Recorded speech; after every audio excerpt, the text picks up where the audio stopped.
Noite linda para você que acompanhar a notícia para trabalho. Estou eu aqui com o Rodrigo Moraes, consultor de política. Seja bem-vindo, Rodrigo. Obrigado, Regina. E a gente vai falar sobre os novos paradigmas da integração política. Isso mesmo, um novo paradigma da integração política. Vivemos numa época onde a comunicação social mudou. Redes sociais, big data, clusters e etc. O que mudou de forma de comunicar a sociedade? Você pode me falar um pouquinho mais sobre isso? Claro, Regina, obrigado pela pergunta. Bem, antigamente, eu sempre gosto de traçar uma linha, né, entre a comunicação política da grande era, né, dos grandes marqueteiros, aí vocês vão lembrar de Geraldão, de Duda Mendonça, né, João Santana. Naquela época, esse trabalho era feito a partir do acesso àquilo que a gente chamava de pesquisa qualitativa, né, as questões qualitativas, onde você, por assim dizer, desenhava o candidato, o ensinava a falar certas coisas ou certas ideias que eram acessadas pelas pesquisas qualitativas e você levava ele como um produto para o eleitor. O Duda Mendonça dizia que apresentar um candidato era como vender um sabonete, né? Hoje nós estamos no outro paradigma, que a gente chama de paradigma da psicopolítica, onde primeiro você sensibiliza o eleitor, sensibiliza a sociedade, você modula anseios, esperanças, medos, questões morais, por exemplo, e conduz o eleitor ao candidato. Nós vimos isso na campanha do Trump, nós vimos isso no Brexit, estamos vendo isso na Europa de uma forma geral, vimos isso nas campanhas, por exemplo, na campanha do Jair Bolsonaro em 2018. Então, esse paradigma, esse novo modelo de se comunicar politicamente, sofre uma alteração profunda que inverte a sua maneira de ser disposta. Então, o novo estrategista político é esse homem que entende essa nova dinâmica e se prepara para ela. E quer dizer o nível de acesso ao indivíduo mudou? O que seria esse novo nível antropológico? O nível antropológico, então, ele vem na medida em que a ciência política, por exemplo, nos últimos 20 anos, sofre profundas transformações. Nós estamos falando aí de hiperfragmentação de cluster, psicopolítica, sismogênese, as próprias doutrinas de guerra, né, que se aplica, por exemplo, guerra híbrida, operações psicológicas, tudo isso dá um acesso ao indivíduo, nos leva a ter um acesso ao indivíduo que antes nós não tínhamos. Antes nós comunicávamos para a mente, para o psique do indivíduo. Hoje nós comunicamos para essas instâncias mais profundas antropológicas. É por isso que da pesquisa qualitativa a gente sai, Regina, para a pesquisa etnográfica. Nossa. A pesquisa etnográfica é essa pesquisa, então, que busca entender essas instâncias antropológicas do homem e altera a forma como nós comunicamos e a forma como nós enxergamos o indivíduo. E aí, soma-se a isso, por exemplo, toda a questão das redes sociais. As redes sociais, essa ferramenta, né, o celular, o smartphone, ou as redes sociais de uma forma geral, você está todo dia, todo momento, dando para esta ferramenta informações sobre você. O que você gosta, onde você vai, o que você faz, quais são as coisas que te movem, né? E essas informações todas estão, por assim dizer, disponíveis em Big Data. Então, o estrategista que tem acesso, que sabe mexer com isso, que sabe operar isso, tem uma grande vantagem em relação aos outros comunicadores, né? E é legal que a gente pare de dar desculpa, é um livro que dá treinamento nessa área e tem os 8 pontos para melhorar a sua comunicação, que vocês podem estar vendo aqui com a gente. Estou falando com o Rodrigo Moraes, ele é consultor de política. E o que você chama de psicopolítica, Rodrigo? Psicopolítica, então, é justamente isso. Psicopolítica é essa nova dinâmica. Tem um filósofo sul-coreano, Byung-Chul Han, que ele faz um contraponto ao que a teoria de Foucault, por exemplo, que até então, Michel Foucault, a microfísica do poder, até então era o paradigma científico para se entender a política, e Foucault dizia então do biopoder, quer dizer, o poder que é o seu corpo, o poder que é a sua mente. Na nova dinâmica psicopolítica, o poder que é a sua vontade, o poder que é acionar aquilo que modular e acionar, sensibilizar aquilo que te faz tomar decisões, mas, como eu disse, nesse nível mais profundo, nesse nível antropológico, né? Bacana, bacana. Diante de toda essa polarização, a política como vivemos no Brasil, vemos em muitas pessoas se afastando do debate público, né? Perfeito. E os índices de abstenção são tão altos, o que nossos políticos podem fazer para melhorar isso?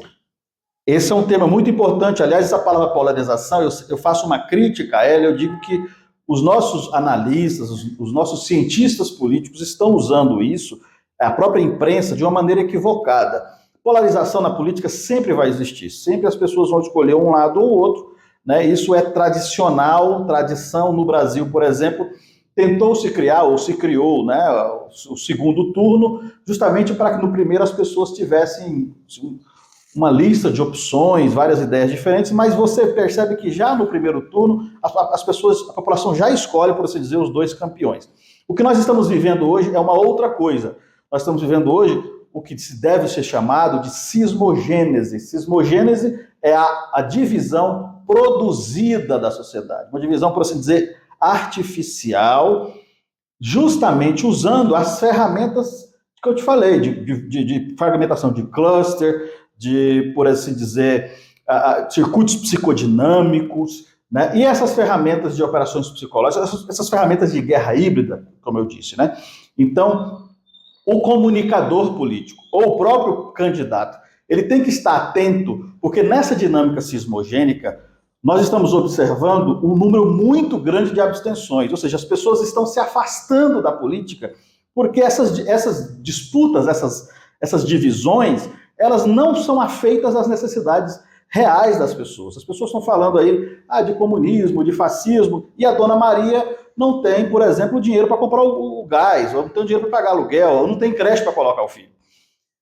E aí você tem, então, isso que a gente chama de alienação política, esse afastamento das pessoas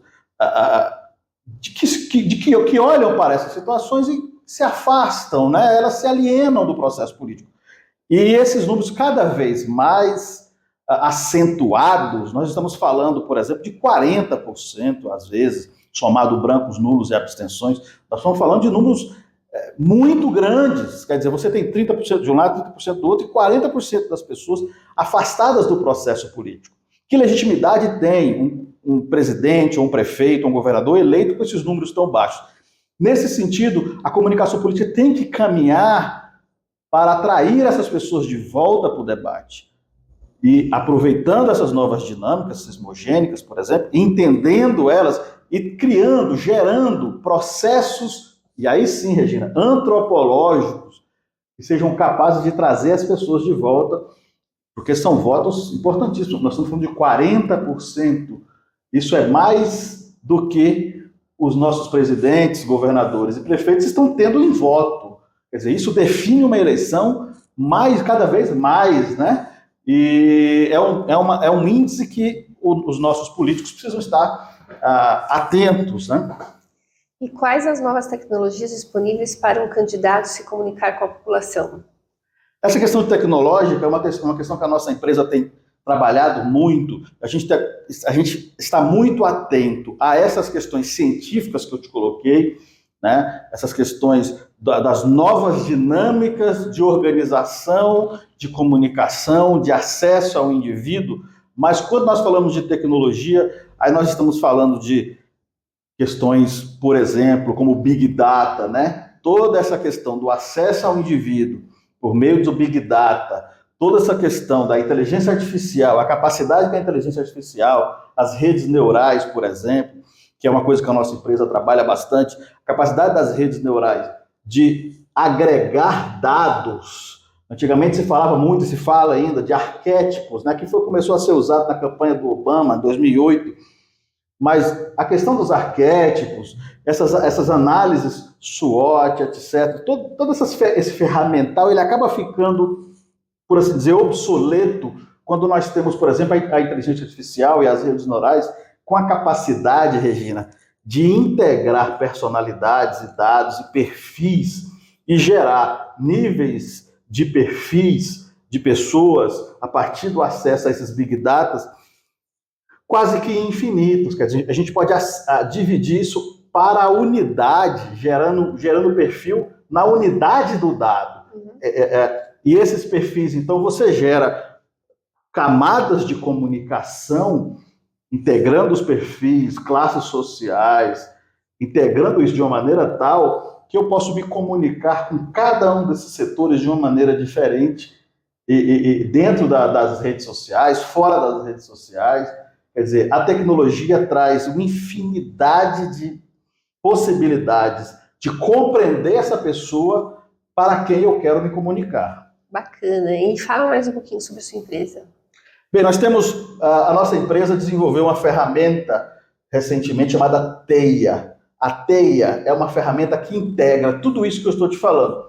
Toda a parte científica, da nova dinâmica da psicopolítica, tudo isso nós integramos cientificamente a todas essas ferramentas disponíveis. Por exemplo, o nosso Big Data, ele consegue mensurar o comportamento das pessoas no mundo real. Boa parte dos Big Datas do Brasil, e talvez nós somos a única empresa que temos isso ainda no Brasil, a boa parte dos Big Datas, eles mensuram, eles analisam, eles mensuram os dados das pessoas dentro da rede social, como você se comporta na rede social. Agora eu vou te dar um exemplo. Nem todo mundo que dá like numa página da Porsche tem dinheiro para comprar Porsche, né? Como que é o comportamento dessa pessoa no mundo real? A gente tem acesso a isso, a gente tem condição de utilizar isso, e a gente opera isso na dinâmica das redes neurais, traçando, então, essa infinidade de perfis, na medida do que o cliente pede, usando, nesse sentido, inteligência artificial para entender esse perfil, e usamos as ferramentas para nos comunicar nesses níveis com os clientes. Com os clientes, com a população, né? E, por que não dizer, os eleitores. Nós nem estamos falando, você veja que eu nem falo do eleitor, porque toda essa ferramenta, ela é usada antecipadamente, com tempo de operar essas ações, você tem, então, um número de ações que podem ser feitas para sensibilizar as pessoas para as pautas que você quer sensibilizar, pretende sensibilizar, para gerar os efeitos, aí sim, eleitorais, concernentes e atinentes ao que você busca, tá? E quais são suas considerações finais? Primeiro, eu quero agradecer o convite dessa conversa tão agradável com você, tá? Agradeço suas perguntas e o interesse no nosso trabalho. Eu quero dizer que você pode achar mais sobre esse nosso perfil, esse nosso trabalho, esse nosso produto em teiainteligência.com.br. Ali você pode, inclusive, ter o meu número, a gente pode conversar mais, aprofundar essas questões. Nós temos especialistas em todas essas áreas que nós estamos falando, desde a comunicação política, marketing, né, marqueteiro, até o estrategista, passando pela pessoa, pelos responsáveis pelas redes neurais, pelo Big Data, quer dizer, inclusive um bom jurídico também para subsidiar todas essas ações. Vocês podem conhecer mais, então, teiainteligência.com.br, sem acento, como diria Jô Soares, né? Bem, eu falei com o Rodrigo Moraes aqui, consultor de política, e a gente falou sobre os paradigmas da integração política. Eu quero agradecer ao Nilson que está do outro lado das câmeras e pedir a Deus Pai Todo-Poderoso para continuar aqui, à frente dessa ferramenta de comunicação, levando informações que transformem. Tchau! Obrigado.